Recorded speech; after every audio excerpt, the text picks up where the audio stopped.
Hello, federal employees, ladies and gentlemen, welcome to another episode of Plan Your Federal Benefits. My name is Dallen Haws, a financial planner serving you as federal employees to get the most out of your benefits and retirement. So, let's jump right in. Without further ado, let's get into our questions, because this episode is questions and answers. We have two great questions today, and let's jump right in.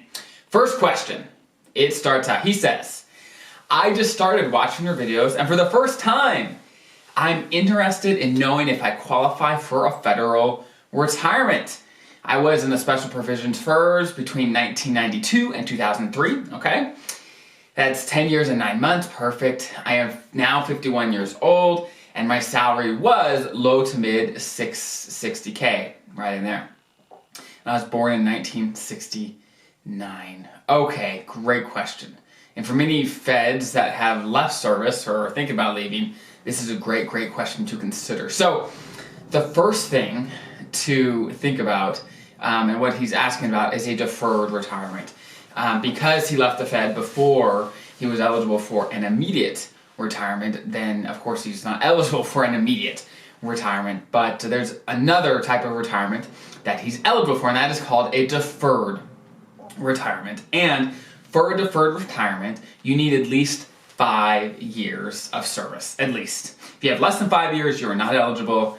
But if you have at least 5, then you are eligible, even if you leave, of course, like this gentleman did way before he was eligible to retire. And so basically what he can do, since he's got about 10 years of service, once he's age 62, he can go and apply, talk to OPM, say, hey, I'm 62, I had 10 years of service, blah, blah, blah, fill out the application, and get his deferred retirement pension. Now, just a couple notes on deferred retirement. Deferred retirement can be a great perk for those that want to go work somewhere else or want to retire early, whatever it is, but there's some downsides for sure. The first, of course, he cannot start up his federal health benefits plan, his health insurance with the federal government. He can't start that back up in retirement.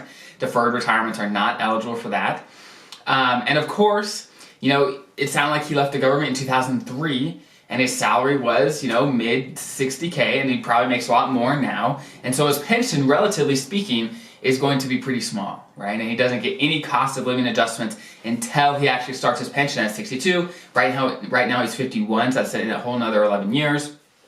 So nothing happens, nothing changes until when he starts his pension at 62. Those COLAs start kicking in then, but so relatively speaking, his pension is going to be probably pretty small. I didn't run the numbers on it, but it's going to be relatively small compared to probably what he's making on the private side. And so he probably needs to count on a large portion of his retirement income from his savings, right? From what he's put aside over the last 20, 30 years, right?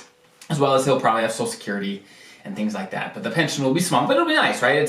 It's nice to actually have something, and for him it was a surprise, right? He's like, wow, I think this is something that I didn't count on, so what a great surprise for him. Okay, next question. This one I don't actually have written down because I've actually just heard this in my conversations with feds all the time. And basically their question, in a nutshell, is, hey, I'm thinking about, like this gentleman did, leaving the government, right? I'm thinking about leaving the government.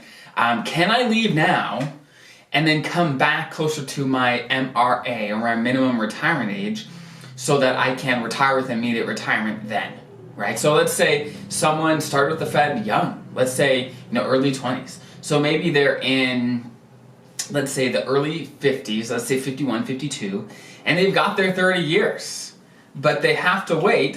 I'm assuming this is traditional FERS, right? I'm not talking about special provisions, law enforcement, the whole bit. I'm talking about traditional FERS at this point. If, let's say, they have their 30 years, but they're early 50s, so they got, at least another 5-6 years until age 57 or whenever their minimum retirement age is, and they say, hey, I don't want to put in another 7 years, right? Could they technically, the question is, they technically leave the government, go do something else, come back, let's say, when they do hit their minimum retirement age, get a position, right, and then retire not too long after that at their minimum retirement age? And this is a great question. And is it technically possible? Yeah. No, I think it is. I think some people, of course, leave the government during their career and they end up coming back for whatever reason. And all their time counts, right? Assuming everything is paid for and they paid into the system the whole time and all those things. So is it technically possible? Yeah, I think it is. I think one thing to think about is it depends on your position highly, right? This is highly dependent on your position of how confident am I that A, is my position going to be there when I want to come back? And second, am I going to want to come back? All these different variables that I don't know, right? It's something that you for yourself are going to have to kind of think through. But for some people, it can be a super valid option if they want to go do something else and they don't want to stick it out to the end as a Fed, right? But the problem is, though, I mean, if you're looking to get hired for only a very short amount of time, that may hurt your chances as well. And as you know, with the government, things aren't fast, right? Things happen slowly. And so what I would recommend oftentimes is to have a plan that even, let's say, something changed and you couldn't get a position back with the federal government as a civil servant, right? If you could not do that, you'd still be able to retire the way you want, right? I think that is huge. So regardless of whether that position becomes available, whatever it is, that you have a plan that makes sense for you, right? So if you do decide to leave, that your financial plan, your retirement plan is going to work, it's going to make sense, even if down the road you can't come back, right? As long as those numbers work as well, I think it's fine to try to come back later. I think that's fine, lots of people do. It just kind of covering your backside there of like, what if this doesn't work? Making sure you're set up. That's my only concern there.